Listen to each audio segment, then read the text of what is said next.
In our fast-paced world, we expect things to happen quickly.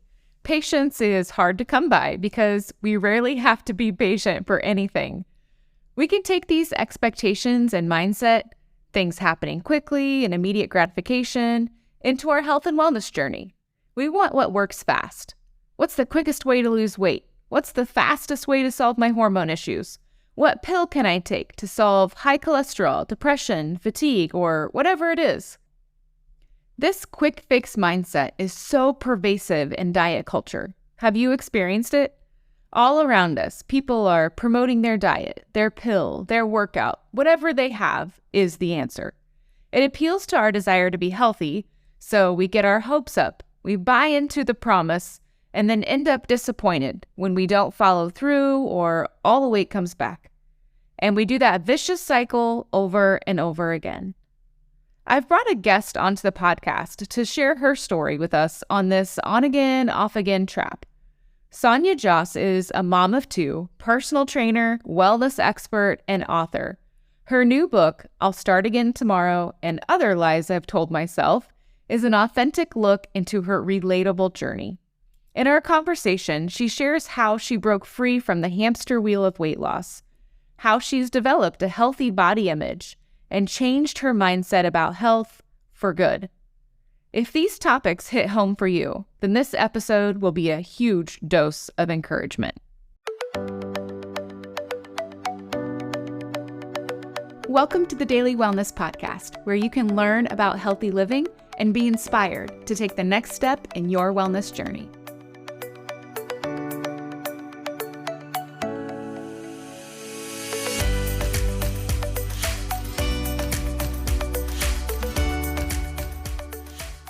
We have Sonia Jhas with us today, and I know you guys have just learned a little bit about her, but I want you to hear from her personally, just a little bit of her journey. So can you kind of tell us a little bit about your health journey? I mean, I've been learning and I've just been amazed at where you have come from and where you are now. And one thing that really stuck with me in your story is you talk about just getting on the hamster wheel or on and off the wagon, so to speak. And so kind of as your story unfolds for us, could you kind of highlight that and how that has looked for you in your life?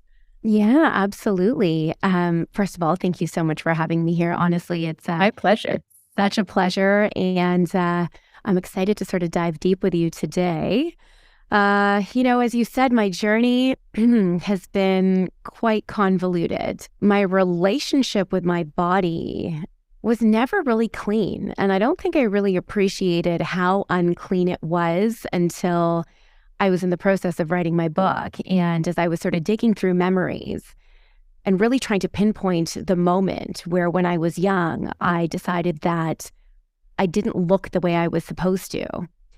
I found myself sort of unraveling as early as the age of 9, where I remembered sort of feeling like my stomach was too round, I looked a little bit too thick, and I knew somewhere in my gut, no pun intended, that, I don't know, there was this problem that I had to fix.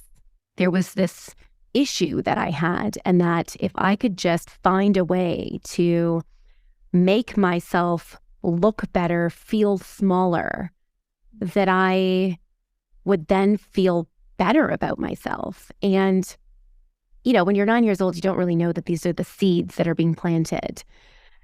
But it sort of just evolved from there where, growing up in a relatively traditional Indian household, strong South Asian parents, very strong ideas around success and beauty and image and persona.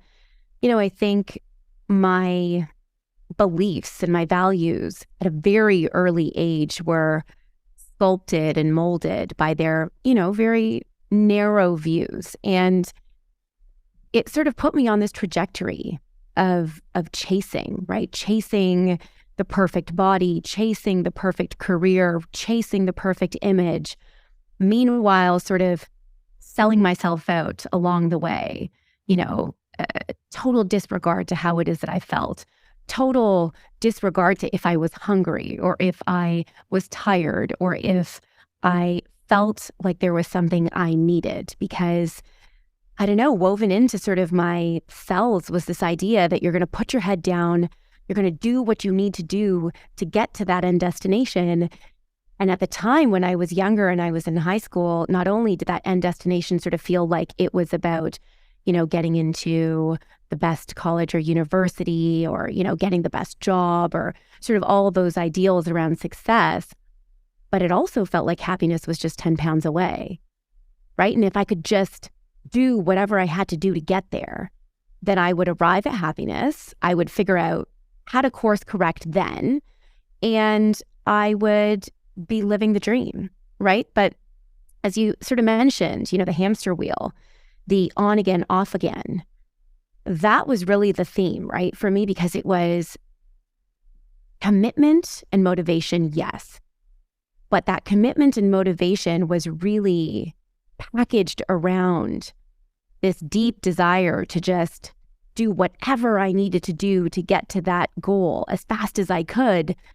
And then along the way, every time finding myself unable to keep up with that motivation, unable to keep up with that commitment, unable to keep up with the punishment that I was putting myself through, right? So maximum self-deprivation, exercise, starving myself, iterations of eating disorders throughout my life. And then, having the quick slip, the casual sort of derailment turn into a full-blown, I'm going to eat all the cookies. I'm going to take, 6 months off of the gym. I'm going to fuel myself with everything that feels both amazing and toxic at the same time so that I can get it all out of my system. And then when it's all out of my system, I'm going to find this new commitment and this new motivation, and I'm going to get back on the wagon, but I'm going to somehow have, healed myself. Everything that has been holding me back is no longer going to hold me back anymore. I'm going to be the new and improved Sonia who's finally going to get it together. And that cycle, it carried me for years and years and years until, as you know, I finally got to my breaking point. Yeah. Wow. I think that you illustrated that really well, of that slippery slope of all these pressures and expectations put on you, and then you're putting them on yourself, and then it's not going well. So then you feel bad about yourself. Yeah. Something else is wrong with you. And it just keeps going down that negative slope. It really does. And I don't think I ever really appreciated how intertwined it all was. Right? Like I sort of just applauded myself on being like a type A go-getter who was like, I'm determined to be successful and amazing. And I had a lot of shame around my relationship with my body, but it was shame that went so deeply unacknowledged. I didn't even know that I had shame, right? Like this is adult Sonia now talking about shame. But I didn't know that I was so embarrassed by the fact that I could not feel good in my own skin, that I was hiding, that I was punishing myself without, allowing myself the freedom to eat or, in the phases that I was bulimic in university, there was a lot of noise around that journey. And yet I kept it so tightly tucked away, sort of hidden behind the persona, that it, again, just sort of felt like, that's fine. It's one area of my life. I'll figure it out later. But I'm just going to keep chasing and doing the rest of the things so that, again, if I can just get to that perfect image from a career and success and love standpoint, then I can close that body gap later. And what I realized sort of when I had that major breaking point at 25, where I had the career, I had the husband, I had the, the home and the money and all of the accolades that I had been chasing, I had all of it, and yet would sit back every sort of day and feel this emptiness, this longing, this inauthenticity, this I felt like a fraud, and I didn't know what I needed, but I knew that the first most undeniable pain point that I had to solve was my relationship with my body, because otherwise it was forever going to be this game of tug of war. Mm-hmm. And I was just so sick of myself and sick of the on again, off again, and sick of the hamster wheel that I broke the entire system. I shattered the whole thing and went on a completely new journey. I didn't know that was the case at the time, But what followed was really ripping away and unlayering everything that I had brought along with me on my journey to that point, to really look at what were my drivers? Why was I doing this to myself? What did I really want? And what did health mean to me? What did happiness mean to me? What did alignment mean to me? And if I wasn't living the life in the body that I wanted to be living with the feelings that I wanted to be cultivating for myself, then who was I waiting for to come save me? Right. Which really was coming. Yeah. And that's one thing I really wanted to kind of pick your brain about, is in that process of kind of realizing that this is not the life that you want for yourself. You're realizing the embarrassment, the shame, the it's my fault feelings, all of those. Like, what was that connection between like your mindset and realizing some of those beliefs, and then like, I guess, the turning point to really a life of wellness? Like, what was the connection there? How did your mindset and your beliefs really affect the changes that you made? I think, I had done all the tactics, right? I had taken all of the quick fix approaches that I could get my hands on, and I had done them. And I was excited about them, and I believed in them. And, each time I was like, this is the new me. This is the new answer. It's low carb, it's keto, it's fasted cardio, it's protein bars that taste like science. Like, it was so much hope in each iteration of the quick fixes, and so much letdown from myself. Each time I couldn't cut it. Each time it wasn't the solution. And I think, when you finally, as I said, you sort of get so sick of yourself and the hope and the defeat and the hope and the defeat in the same cycle, you finally realize that there is nothing out there that is going to do this work for me. There is no quick fix that I'm going to be able to self-soothe with so that I can finally get there. And I think it was sort of that aha moment, that epiphany that had been brewing, that really pushed me to be like, we're abandoning the timeline. This is no longer about if you're going to look good for your brother's wedding. This is no longer about if you're going to fit into the dress. This is no longer about if you have to be in a bikini because you're going to the Dominican. You are abandoning the timeline, and you are abandoning everything you think you know about fitness and nutrition, and you are starting again from the beginning. You are reteaching yourself the fundamentals of fitness and nutrition to understand science again from a very different perspective. And that, to be honest, was my launching point. It was far less about the fact that I was like, now I'm going to unpack my beliefs and behaviors. Right. And far more like, you don't even think rationally anymore. Right. You are so caught up in, spraying all these tactics against the wall, hoping something is going to stick. Nothing is. You have to come back to the fundamentals and the basics to refurbish your understanding. But in doing that, what ended up happening was I gave myself permission to slow down, to stop chasing, and to start tuning in to what I was thinking, what I was feeling, and to really start collecting data around how my body felt with, more calories or less calories, more cardio or less cardio, strength training, heavy lifting versus high intensity interval training, right? It was like finally when I abandoned the chase, I not only retaught myself the fundamentals, but I gave myself the time and permission to look at those tools as positive strategies that were going to be components of how I could feel the way I want to feel,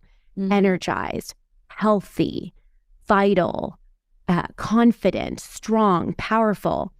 And in starting to sort of explore those feelings and starting to collect that data, that's when it really started to become very apparent to me that, the inner work, the mindset work is so deep and so important, and it's so convoluted that, yes, understanding the fitness and the nutrition fundamentals is going to be important for my, overarching journey.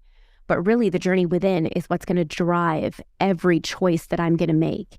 Because I was really sort of sitting there with this realization that my perfectionist tendencies, my limiting beliefs, my self-sabotaging behaviors, all of those were stemming from this lack of clarity that I had around what I really want. Yes. Right? It was like, I want to be skinny. But what did that mean? And skinny was never enough, right? It was like, I want to lose 10 pounds. Get to the 10 pounds. Now I need to have abs. Get to the abs. Now I need to have the butt. Get to the butt. Of course, I'm making this seem linear. There's a lot of falling off the wagon all along the way. But, you know, it was really clear to me that it was like, it would never be enough for me if I could not actually really drop into a deeper understanding of who I am, what I want, and why it's manifesting itself in this really toxic way through the lens of my body, right? As I said before, it was like, I thought that it was like, oh, I'm so messed up over here when it comes to my body, but I'm totally fine everywhere else. And it's starting to understand the power of my mindset and how my framework of thinking had been failing me. I really became clear about the fact that it was all the same. What was holding me back and what was keeping me stuck on the hamster wheel of weight loss was keeping me stuck on the hamster wheel of my life, chasing the wrong career, chasing the wrong accolades, chasing the wrong sort of end destination, because again, it was this desperate chase to be good enough and betraying myself along the way around who am I? What feels good? How am I going to build a lifestyle for myself that honors who I really am so that I'm no longer waiting for the good part to start? And so to make a long story short, you know, it was such an important journey to begin that unfortunately never ends. And I'm learning that more and more. So I'd love to be like, and then when my journey began and ended, that's when I unpacked, but the journey continues. It will never end. But the piece of it, I think, that became so powerful for me was, you know, in being able to look at the limiting beliefs and the self-sabotaging tendencies and my values. Not only was I able to then create a deeper understanding of how I wanted to live my life, but I had clarity around every single choice and the evaluation criteria that I was going to feed every decision through in order to ensure that I was making aligned decisions for myself and my body. And so it was no longer winging it, right? It was, I've got clarity. I have the decision-making power now and the tools to be able to make aligned decisions.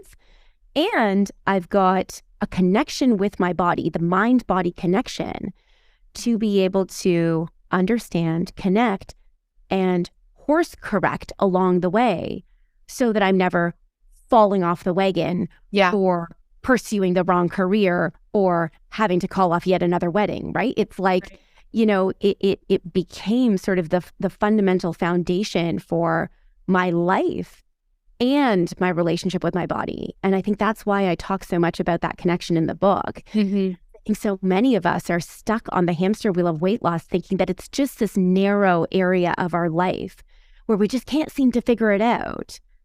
When really my biggest sort of takeaway in life so far has been, it's all the same mess. We're just not looking at it through a really holistic lens. And when we do, that's where we cultivate real power.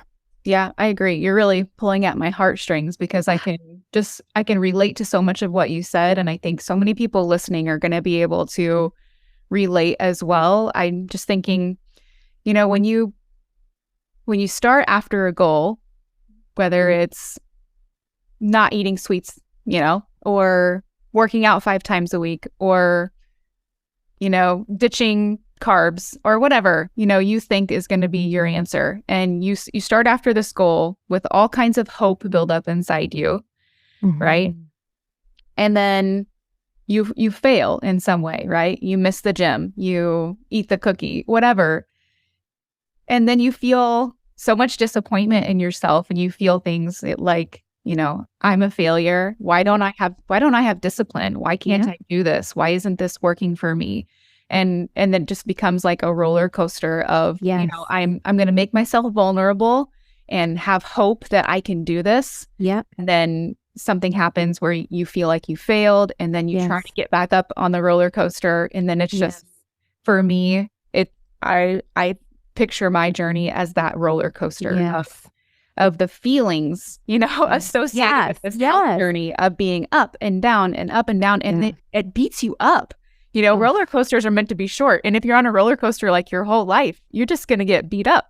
You are going to get beat up, and it is exhausting. And I think, the big piece about that roller coaster, and, we don't want everyone to get there, but the piece of the roller coaster that really becomes soul sucking, as you said, is that it's relentless. Mm-hmm. You never get off, right? You never get off the roller coaster because no one shuts the ride off for you. You actually have to find a way to evacuate the roller coaster, because otherwise it will keep you in that nauseating cycle for, the ups and downs, both emotionally and physically. And I think, we all get to the point where you're like, yo, man, this is not worth it. Right. Is this all that there is for me? Is this as good as I'm meant to feel? Am I always going to be in this cycle of, hope and hate and hope and hate again and again and again? And it feels,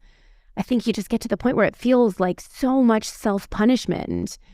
And it's I think we need to start listening to different voices, because what you said about, you talked about, that my body needs to look a certain way, or, looking the way that you're supposed to.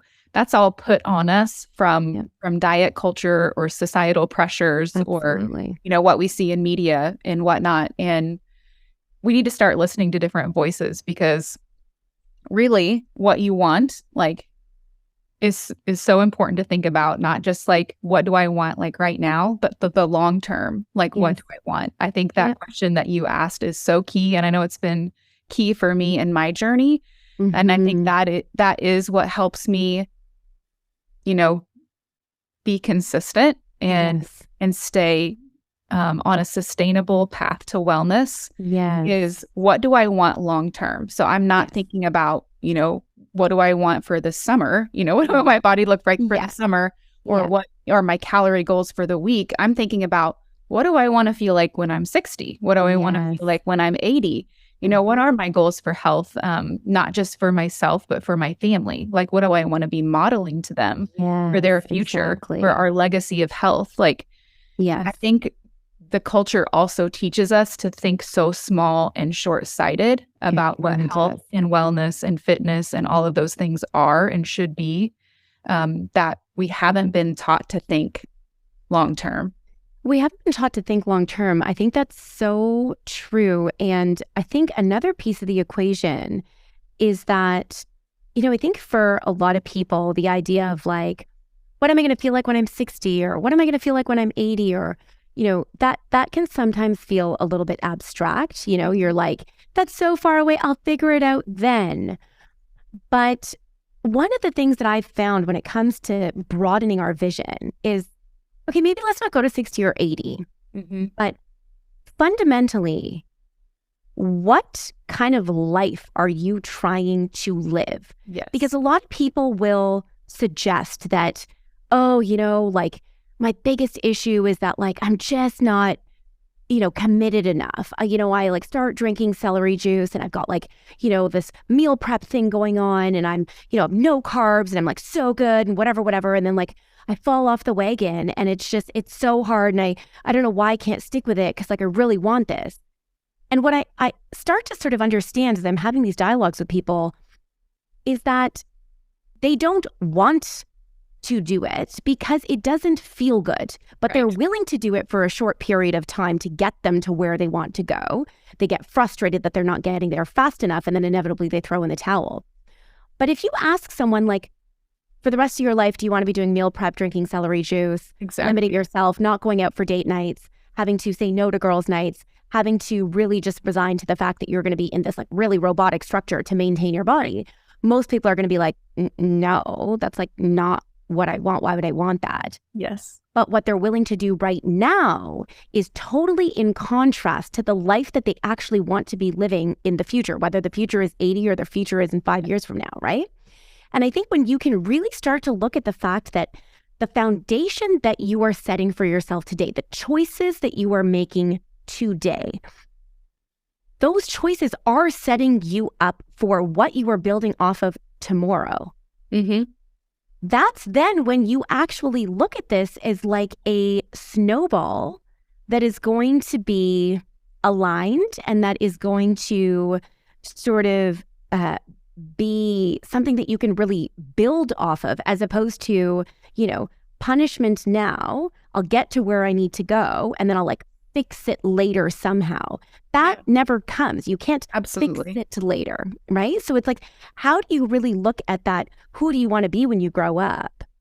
And how do you start to implement that today by abandoning the timelines, looking at the beliefs, the behaviors, the tendencies, all those stories that you're telling yourself around why this isn't going to work, confronting those, dismantling those, and then coming back to this new version of you where there's never going to be an on the wagon or off the wagon again. You're not a robot. And so you're going to just be making choices that feel aligned with you every day based on your values and your criteria. Right. And so I think when we can sort of both honor the noise, but also strip away some of the noise and get back to a framework that can be more supportive, that's when, as you said, sustainable change really starts to happen. And you're like, okay, yeah, now we're getting somewhere and I feel good. Yeah. One thing I want to chat with you about that really hit me from your book as well is your perspective on body image. I would love to chat about that because I have 2 daughters and it's something that I've been working on myself for, I don't know, a decade, I would say, where I've been really intentional about my mindset around my body and making sure that I am modeling body image, mindset, and lifestyle that I would want my girls to have. Yeah. Yes. So can you kind of tell us, what do you think? Like, what does a healthy body image look like? And how do we model that for our girls? That's a great question. When I think it comes to body image, first of all, God help us all with social media, right? Like, I mean, we are in the vortex, and my heart goes out to, the kids that are growing up today, because we had it bad with media, yes, but it's very different now. And I think that only reinforces the importance of the role that we play as mothers to really be able to hone the narratives within the house and really sort of protect our kids against what's out there. I think there is no one size fits all formula here, the same way that there isn't when it comes to fitness or nutrition. But some of the things that I really like to focus on within my household and things that I've really worked to cultivate for myself that now I'm really emphasizing with my daughter is that the mind-body connection is really important. And there's no version of us that is going to sacrifice our body for the purposes of being pretty enough or skinny enough or whatever it is. Because when we're younger, we may think that that's happening in its own silo. The mental punches that you're taking to sustain that journey are not worth it. And so really establishing a mind-body connection early on, I think, is important through breath work, journaling, meditation, a body scan, yoga, anything. 2 minutes of deep breathing with your 3-year-old, who cares? Just something to be able to remind your child that they're not a head walking around and a body walking around and that they're detached, because that's where the communication happens, right? That's where our children are going to actually be able to tune into who are they authentically and what is their body telling them that they need, right? And how do they honor that? How do they tune into the cues that their bodies are giving them in terms of, am I tired? Am I hungry? Do I need more? Do I need less? And I think from there, taking that mind-body connection and really starting to fuel a narrative around capacity and potential, strength instead of size, fitness and strength, but I don't even mean like strength in terms of like how heavy can you lift. I mean agility. I mean, what feels good, what feels powerful when you move your body. What do you like? What kind of activity do you like? Like, how do you create that feeling of the fact that your body is a powerful, sacred being that you get to really push when you want to, yes, and also nurture and allow rest when you want to. And really, I think just making movement and nutrition and that whole fitness and nutrition profile something that feels exciting and digestible, but something that feels like it's full of potential, right? As opposed to like, oh, no, if you lift weights, then you're going to get bulky. And then if you eat a piece of cake, you're going to get fat. And instead of, sort of really honing in on quote unquote, the bad, I think the idea is like, how do we really focus on layering in the good? Yeah. How do we really focus on building up our daughters in particular to feel excited about their capacity and knowing that, yes, bodies are going to change. There's going to be lots of, turbulence along the way. I think that piece really comes down to empathy and compassion, right? Yeah. One of the things that felt so hard for me growing up is that my parents were just like, well, okay, get the ticky marks done and over to you to just navigate yourself along the way. And the feelings and the narrative and the mental vortex that I was in was unnoticed and unspoken about because I felt like I couldn't share. And I think the biggest piece for us as mothers and as women is, how do we do our best to set a positive foundation and really build up the idea of capacity and potential over aesthetics? Yeah. But then how do we also meet our children where they're at every step of the way to be like, it does suck. It is hard. That is a filter. This is messy. Like, I think just that combination of honesty on both sides can be so powerful because it takes, I think, so much of the fear and the judgment that they have about themselves and these feelings that are coming up that they don't really know how to navigate. And like, Susie's doing this and someone's on this diet and I don't know if I should tell mom and blah, blah. I think that's where we really open up a really beautiful and complicated narrative that I think can only serve our kids, right? Yeah. I think gratitude has been a big part of it for me. Oh, in a world of criticism and comparison, is learning how to be thankful for the body that I have and thankful for the life that it gives me. Like we're talking about quality of life and that being like a main driver in your wellness journey. Like that has been huge for me. Just being thankful for the body that I have, for all that it's brought me through, for all that it's been able to do, like thinking about that intentionally, because what comes naturally in my mind or from the world, negativity or criticism or all the criticism, so critical all the time. 100%. And I think, I love that you brought up that point because again, we hear the word gratitude, like we hear self-care, right? Where you're like, oh, I'm grateful. Okay. Like, it feels so surface level. It feels benign. And you're like, fine. Yeah. Like I'm grateful. I'm like happy that I'm healthy.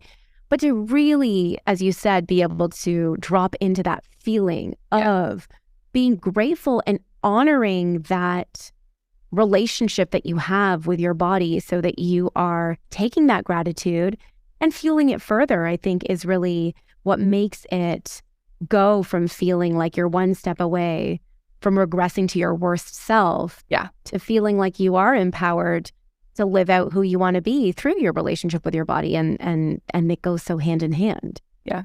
I always like to leave my guests with a resource. And so for our last minute together, I would really love for you to share about your book. Can you kind of give us an overview? Yeah. So my book is called I'll Start Again Tomorrow and Other Lies I've Told Myself. And I think really the title just sort of says it all, where, it's the idea that we're going to break it all down and we're going to accept that there is no I'll start again tomorrow anymore, that the choices we make today are going to set us up for who we want to be tomorrow. And it can't just be about another quick fix. So how do we really look at the narratives?